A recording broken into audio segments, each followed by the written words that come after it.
respect for the Urban Strategies Council, and just from principle, it should be a competitive bid. And I'm convinced Urban Strategies would be at the top of the list. But you do this to give the impression that you're picking the best person without finding out if they are the best person. I believe they would be the best person. But you continue to do that as a practice when you want to do it. The police officer left. And so I want to say with regards to the prevention department, restorative justice, formerly the head of that was Vanya Davis. And going forward, she should be at the table. 6, 7, 8 years ago, she brought a person, I forget his name, I think he's since deceased, from down under, down in Australia. And the demographics there and the crime rates there were similar to Oakland.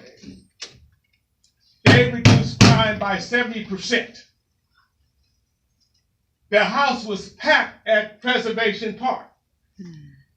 So I would urge you to get with Vanya Davis, get a copy of that video, and you will see how crime could be prevented. You're going through smoke screens right now. Thank you so And much. as the brother said earlier, there are a lot of other issues here. And if you look at that video, I will guarantee you, as they brought all the stakeholders to the table, the victims, the suspects, the DA, the judges, the business community, and all. You need to have that. Steve Vanya Davis, thank you. Thank you so much. Colleagues, are there any questions? Ms. Kaplan. Well, thank you very much for the item and for the.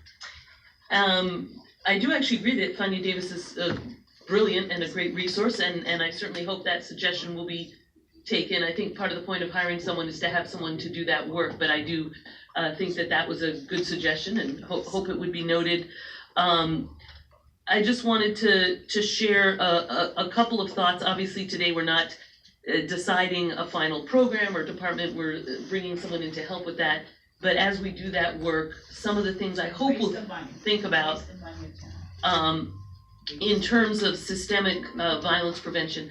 A lot of the public speakers talk specifically about domestic violence and violence against women.